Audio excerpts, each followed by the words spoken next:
Every 90 seconds, someone is reported missing. Many return to their families, but for others, something has gone seriously wrong. A 21-year-old student has gone missing. And it's like, what do you mean she's gone? She said, yeah, she just got told that she's gone. Hours after finding her safe and well, she's vanished again. She managed to scale an 8-foot wall. What happens in the police investigation that follows? She was graded as a high-risk missing person. Police would respond immediately to try and identify where she could be and recover as soon as possible. What happens to the family at its heart? It was a nightmare, and it still is. I nearly collapsed because I could not believe it. I couldn't. When missing turns to murder.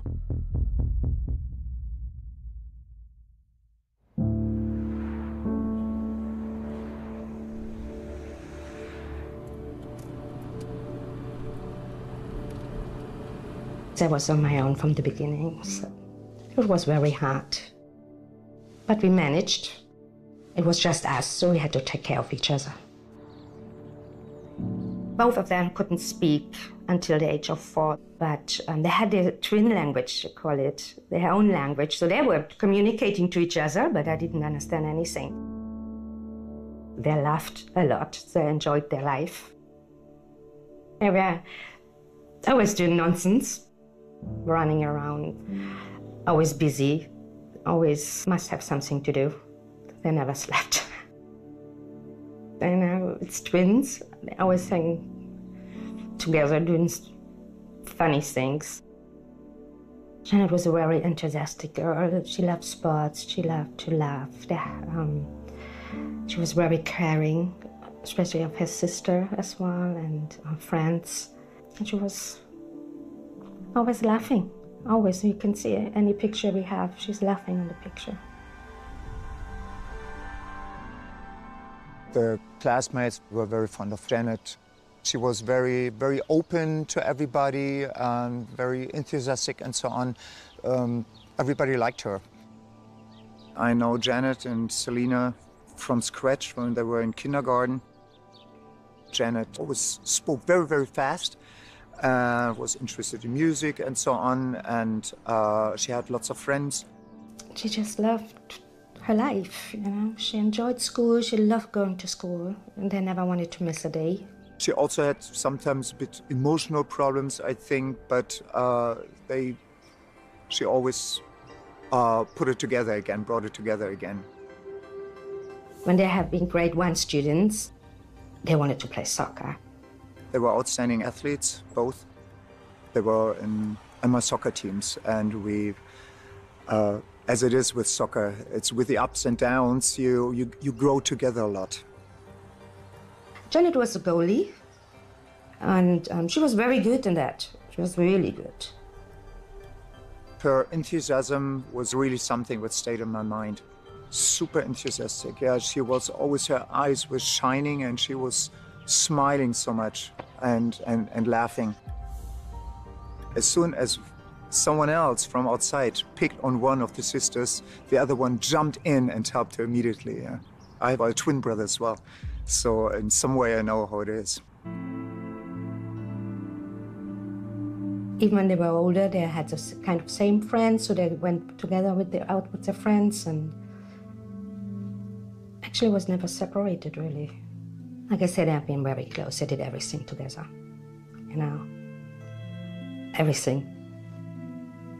The first time they got separated was when they went to the UK for university, so at the age of 18.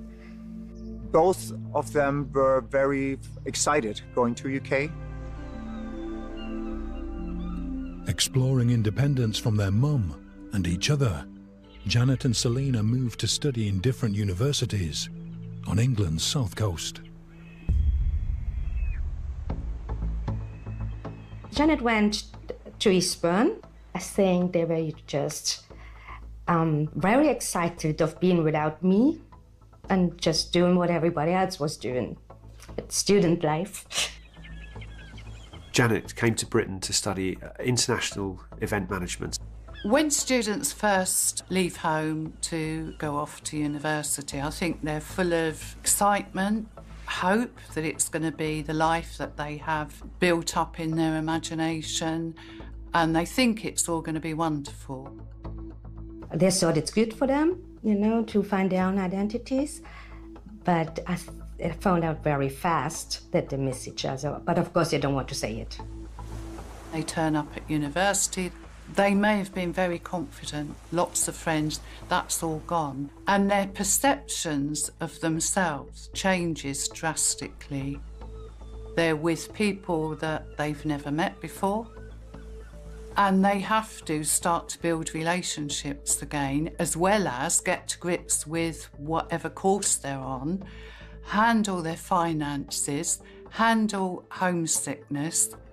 One of the challenges that students do face is that they feel they need to conform. When I sent them off, I told her no drugs, no alcohol, be a good girl, study hard, focus. When they came back in between, I asked them, how is it? And they said, man, they drink so much. They drink at their party so much. I know that they enjoyed being there. At that stage, I didn't know they were going to partying. If I would have known, they would have come back. Because you don't want your children doing any nonsense, but it belongs to life. I mean, we all have done it, if you're honest about it. You don't want this for your own children. You always want to save them and protect them from everything. It's a part of life. Other students really liked Janet. They liked her very much. They said she was great fun, always laughing, but they did say that she kept herself to herself. So socially, they didn't really know that much about what she did outside of university. Janet continues through university and is approaching her third-year final exams when warning bells start to ring. I didn't realize that something was going on until a point Janet called me one day and said that she's afraid that somebody follows her. And she said, Mommy, don't you worry, but there was somebody at my window, and we called the police. They came, but they couldn't find anyone. Of course I was worried about that, but she said they have it under control. What should I do? Is this serious? Is this just a harmless situation? Janet seems to be very frightened. I was scared, but she lived on the ground floor, so you could really just stand in front of it and look through the window. I told her, if you want to come home, let me know, we get you a plane ticket. And she said, no, Mommy, I have to study, we have exams soon. And, you know, she was close to the end of her university years. You think it's, okay, somebody looked through the window, maybe it's okay. You know, you don't think that things can go so wrong. I don't know if this has something to do with what happened later. First time I became aware that Janet perhaps had a few issues was one afternoon, and Selina, her twin sister, who I'd never met before, came in with one of Janet's friends to say, you know, you've got to help us. Janet's behaviour apparently had become fairly bizarre in a way, and uncontrollable. I heard from Selina that Janet had an abnormal attitude, that she was acting strange and running around in the house naked. Selina said she was very scared of her. And then from that point on, things went wrong. Janet Muller's erratic behaviour seems to suggest she's having mental health issues. Her twin sister Selina is keeping their mother, who lives in Berlin, updated. What's wrong? Was she taking drugs? Was she on alcohol? What is going on there? You worried, and then I was waiting to hear from Selina. Selina keeps Mum informed, but is trying to protect her from stress. I had a stroke just 1.5 years before, and they didn't want me to worry too much, so that's why I guess Selina decided to take step by step. The university welfare team keeps an eye on the situation. I suggested to Selina that she should ring her mother again. Okay, should I come? What do you want me to do? And Selina said that she's taking care of Janet, that I shouldn't worry, and she will stay in contact with me. But Janet's erratic behaviour escalates, and Selina decides to take action. She was taken to the accident and emergency at the Eastbourne District General Hospital. They had to wait very long for someone to look at her, and she ran off, and her friends couldn't find her, so they called the police.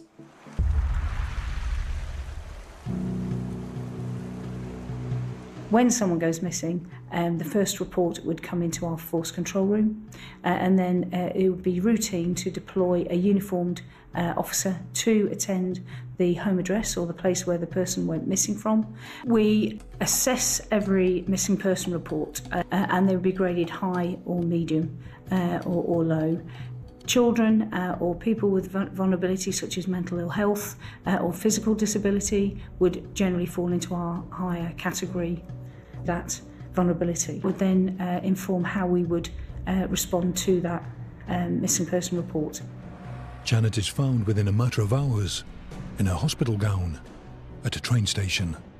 She's taken to a mental health hospital. She was admitted to the Millview Hospital on the 3rd of March. She was there on her free will. When the hospital called me to let me know about this and that I shouldn't worry, Janet is fine, they just do some testing. Janet was taken to Millview Hospital as a place of safety. She was assessed and subsequently detained under the Mental Health Act because I think there were fears that she might be at risk of taking her own life. So Janet was there really for her own protection. But they always told me, no matter who I was talking to, she's fine, she's fine. I tried to talk to her. I was telling her I want to talk to her, and they said I have to call the patient phone, which was never answered by anyone. Selina went to visit her. She called me and said, Mama, Janet is very, very, very bad. She's in a very bad state. She's not well. And I was so upset. So I called the hospital and told them, I said, what is going on here? Why are you telling me this and this if my daughter is calling me and telling me something else? It was distressing. It was distressing for them, I think distressing for everybody involved. Janet remains in Millview Hospital. 10 days later, there's more worrying news. On the 12th of March in the morning, Janet went missing. She left the hospital and shouldn't have been able to do so. She's reported to have been suicidal. She headed out of Brighton to the north to a local beauty spot called the Devil's Dyke. It's in the countryside. To get there, if she was on foot, and I'm fairly sure she was, she will have walked for at least an hour. Janet was found later that morning through concerned reports by members of the public and returned to the hospital. She should not have been able to leave. She was actually at that point supposed to be in a place of safety that was secure, so she couldn't just walk out. And she should have been under close observation. Mental health hospitals shouldn't be prisons, but equally, they are trying to be secure. Janet remained there until late evening and had become increasingly agitated and decided to leave again through an insecurity within the hospital. Janet was supposed to be placed under close observation, and yet she managed to go missing from the hospital again later the same day, very late at night. I understand it was a while really before her disappearance had been noticed.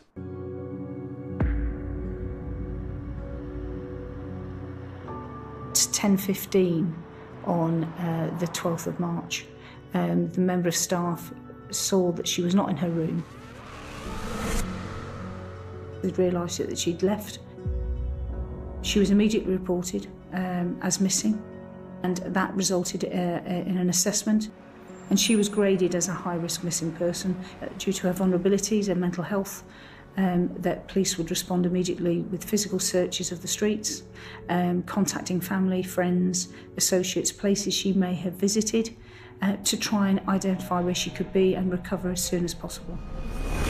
And then things happens fast. Selena called me and said, Mama, Janet is missing. She's gone. And it's like, what do you mean she's gone? She said, yeah, she just told that she's gone. Through questioning of the staff, we understood that she exited through a fire exit. She managed to leave through the garden, where she would have had to have scaled an 8-foot wall. The hospital said, yes, she's gone. But I shouldn't worry. The police knows, and they will look for her. And I just shouted at them. I said, why haven't you called me? Where is she? What happened? And they just, tried to calm me down, telling me everything is okay. I shouldn't worry. The police will look for her. Having suffered a mental health crisis, she was very vulnerable. And having psychotic episodes, as described by the staff, put her at more risk than someone who had capacity to make decisions. The concern is her exposure to serious harm. I couldn't understand what was going on, and of course I was worried. Selena asked them to call me to tell me, but he didn't. Janet was reported to have left the hospital with thin clothing, a jacket, a long-sleeve jacket, and a short skirt just above the knee, exposing the legs. So it was not really the appropriate clothing that you would wear for that time of year, which again heightened our concern.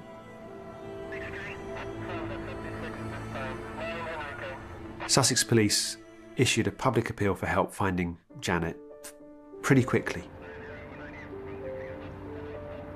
Knowing Janet was missing, I still was thinking that maybe she'd met somebody or she'd gone off somewhere, and I kept thinking apparently she didn't have any money. I just thought she must have gone somewhere, she must have met somebody, she must have rung somebody and they've picked her up and she will be found. It's likely that she was in a disorientated state as she had taken a medication earlier on, which could have possibly taken effect. She had no access to funds. We know then from the inquiries that we later carry out is that she is on foot in the Portslade area, and at around 10:30 she's seen to be walking past the railway station at Portslade. She was seen on a CCTV camera emerging from the subway. She seemed to be on a mission, but maybe that was just to get away from somewhere she didn't want to be. Perhaps it was heading somewhere she did want to be. We don't know. At around 23:48 hours that evening, a local taxi driver saw a person of similar description to Janet in the Trafalgar Road area. 23 minutes past midnight, Janet was seen walking southbound on Boundary Road in Portslade, and that was captured on CCTV footage.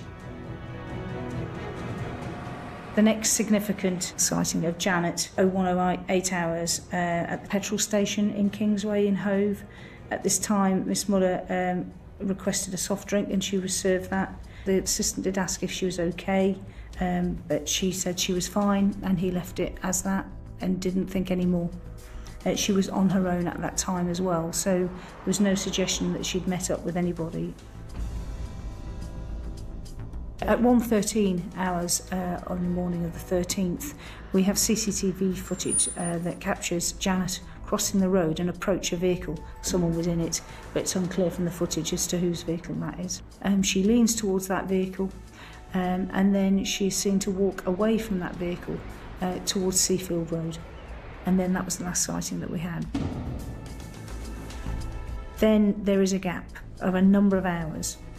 The concern is that Janet, in that situation, was on her own, quite late at night, walking in a disorientated state and unclear as to what her intentions were. So my concern was very much that we needed to find Janet as soon as possible.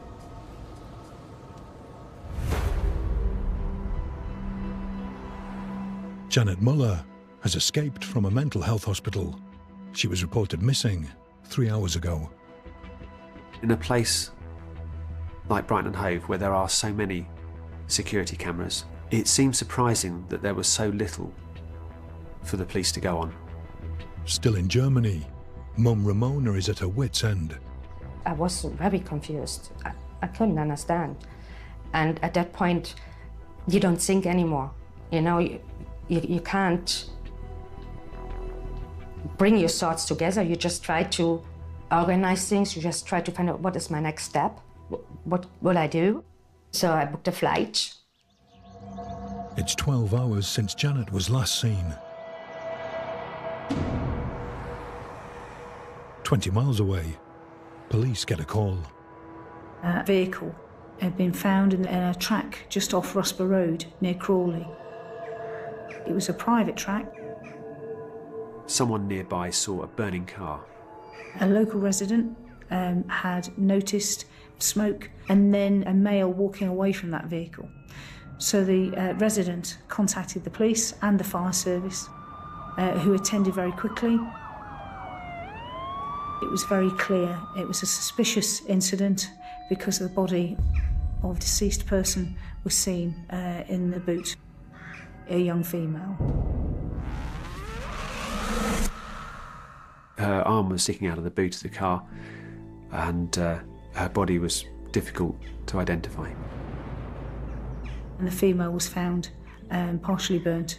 It was unclear who that person was. We had no information that enabled us to identify her at that time in the first hours of the investigation. I went over there.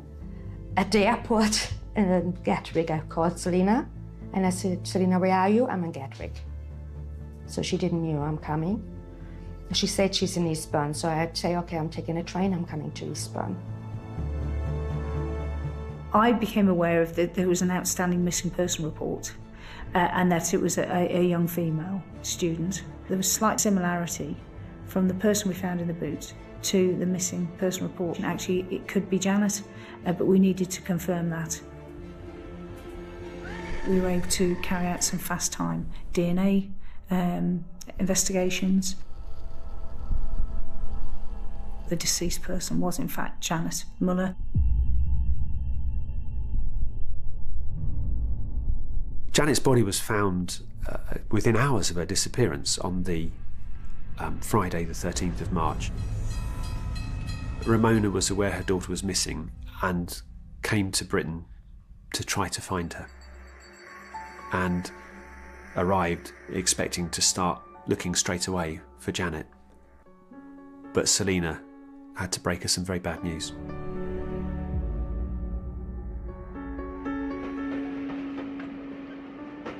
At the train station, Selina came to me and was crying, and I just looked at her and I said, Selina, don't worry, we will find her.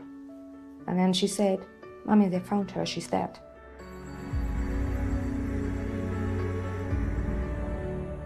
I didn't know. I came to the UK and didn't know that she's dead. And Selina had to tell me. And I just started screaming. You're paralyzed.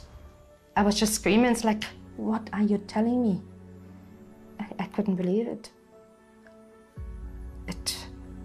I really can't tell you that, you know? It was just like, what is going on here?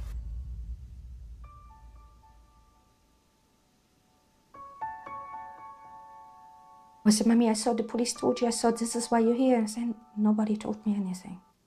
I'm here because I thought it's time for me to take care of the situation, to relieve you from that responsibility. Still reeling from the shock of this horrific news, Mum Ramona soon learns this is more than a tragic accident. I just knew that she's dead, But it never crossed my mind that she got killed. And then they told me what happened, how they have found her. The devastation was overwhelming for them both. Confusion. It was important, myself and my team gave them confidence. The challenges we faced then was trying to build that picture as to her last hours. How did it move from a missing person inquiry to a murder investigation? What happened in between?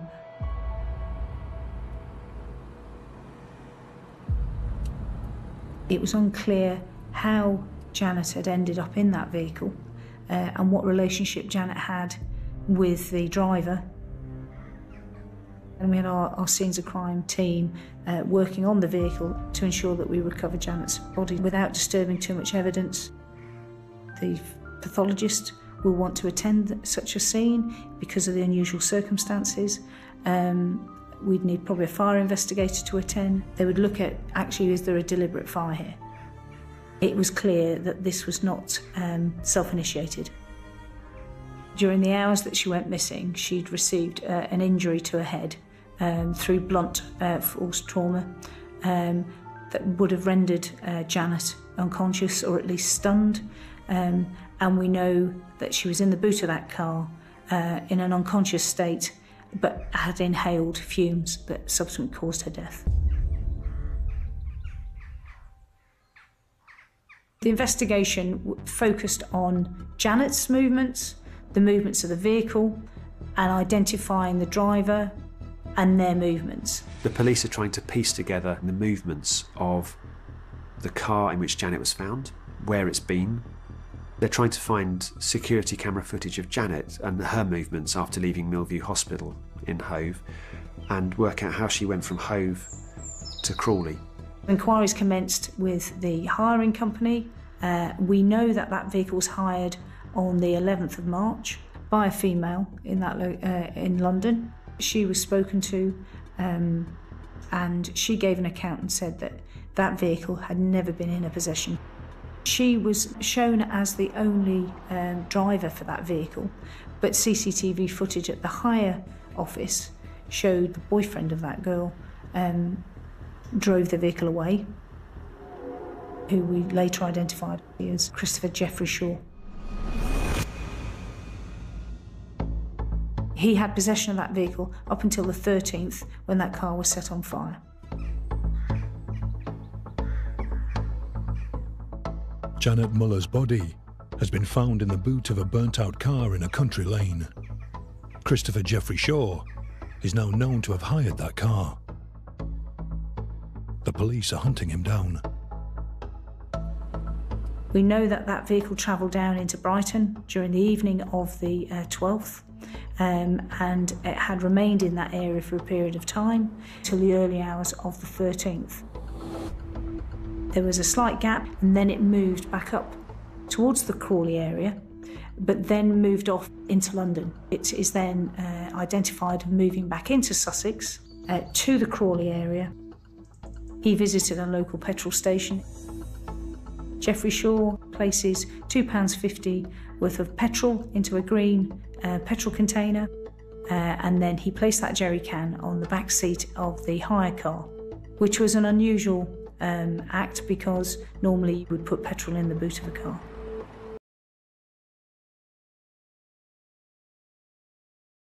Report of the vehicle being set on fire.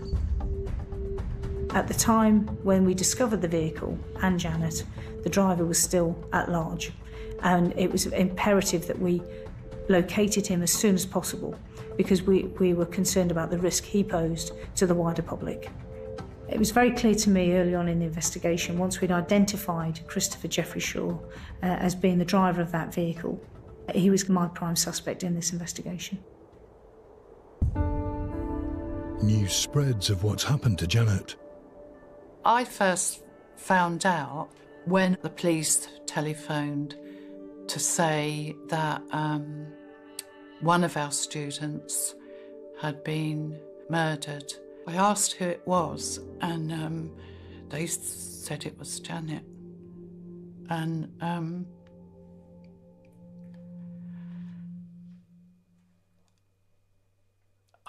sorry. I nearly collapsed because I could not believe it. And it's not something you ever think will touch your life.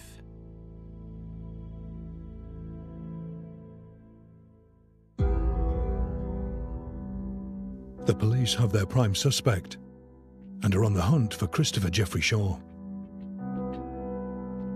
We then mapped his movements using CCTV and other evidence to locate him visiting the Gatwick railway station and catching a train back up into London. We needed to understand, whilst we were looking for Jeffrey Shaw, who he was. So we spoke to his friends, his family, his girlfriend at the time, and the picture built around a man who was not going very far in life, potentially involved in drug supply, potentially drawing him to the south coast to supply drugs in that area. He was described as a Walter Mitty type character, that he would embellish, tell lies constantly, and make stories up. He made disclosures to his girlfriend at that time that there'd been some trouble, that he had caused the death of a girl. The girlfriend, in her statement to police, stated that he always makes stories up. So she didn't believe him, that he killed someone.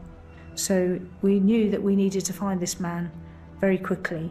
He'd gone into hiding, we'd contacted his family, we were not making progress in that area, and I was concerned about the wider public safety. I appealed via the national media for him to come forward, that we needed to speak to him urgently in relation to the death of Janet. And on the 17th of March 2015, Christopher Jeffrey Shaw presented himself to a police station in London, where he was arrested for the murder of Janet Muller.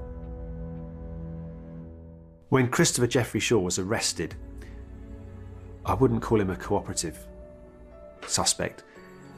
He didn't want to comment. It was clear he didn't want to talk to us, so we had to map his movements and understand why he would do what he did. The police keep Janet's family informed of developments in their investigation. The family were incredibly supportive of the police investigation.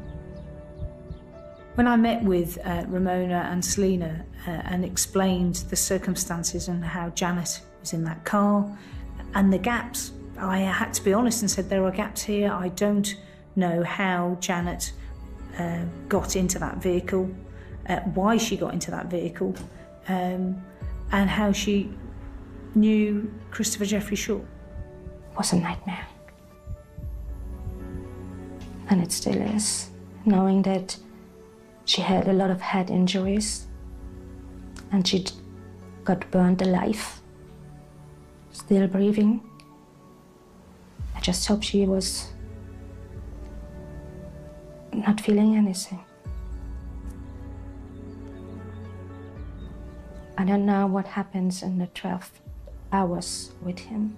You know, we're missing that time from I think it was 1:15 in the morning, the last time she was seen, until she died the next day at 2 o'clock in the afternoon. I don't know what happened.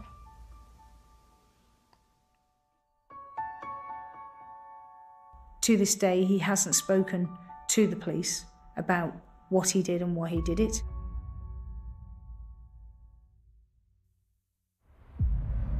I was with the family of Janet at the trial. That must have been quite shocking for her family to see the man responsible for their daughter's murder. Our family liaison officers, Amanda and Claire from the Sussex police, next to me, they took me everywhere because I've asked them that I want to see him. And they took me to the court. It was the first time when I saw him. Jeffrey Shaw went on trial at Guildford Crown Court, where He faced 2 charges, murder and manslaughter. I felt very strongly that the evidence would convict him for murder. However, accepting that potentially with the account he gave so late on that he could have given on day 1 of his arrest, he chose to wait many, many months, changing his story. He presented a defence statement that suggested that the vehicle left his possession for a period of time, claiming that 2 males, Steve and Mickey, had required him to get the vehicle. All he'd say really was that he had lent the car to 2 drug dealers who had carried out a robbery which had gone wrong, and they'd ordered him at gunpoint to destroy the car. He wasn't prepared or didn't give any indication as to how we could speak to those individuals. They potentially were involved in incapacitating Janet, and that he was required to set fire to the vehicle, and then subsequently realising that Janet was in the car, but it was too late for him to do anything to save her.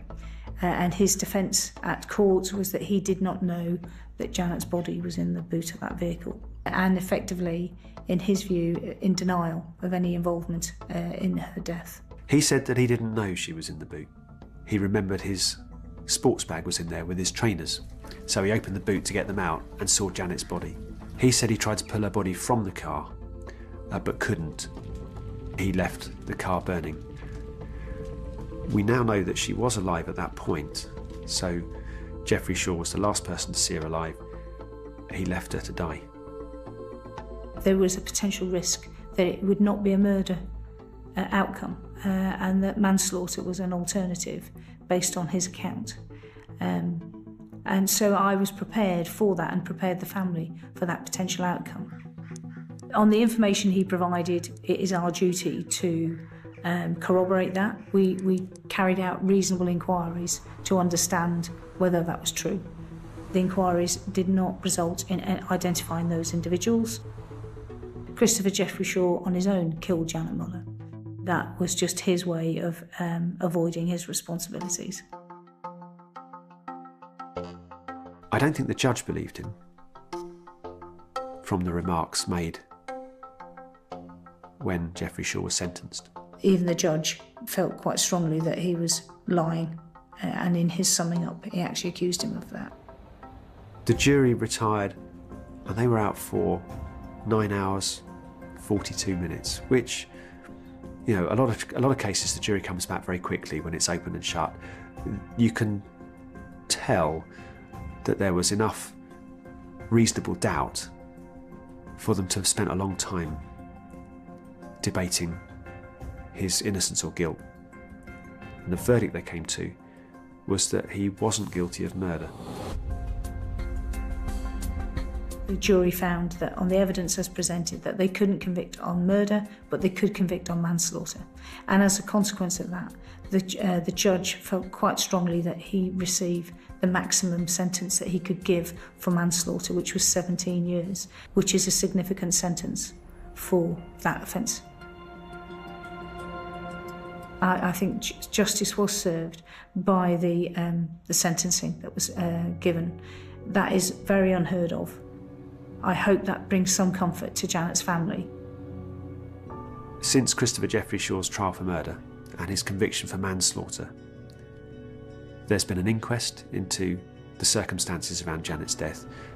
The court case in the Crown Court, the inquest in the Coroner's Court, both raised a great many questions, I think, about the way Janet was cared for while she was in Millview Hospital. The family brought a civil action against the NHS Trust that runs Millview Hospital, and that case, as far as I understand, was settled. The Trust issued a very public apology. Measures have been taken since then to make sure that when somebody is kept there, it is much more secure if they're being detained there for their own safety. I still can't believe she's there. Janet's mum Ramona and her twin sister Selina continue to learn about their grief. You expect a person to react in certain ways when things like this happen, and I realized we didn't accept what happened. There was times of crying, screaming, you know, changing all the time from 1 minute to the next. I remember when we flew home, Selena, she was crying the whole flight, saying that she's leaving Janet behind because we have to go home without her. It says when love would find a way to heaven and memories would be steps, we would climb up and bring you back. I'm going to bed every night, hearing her screaming for Mommy before she died.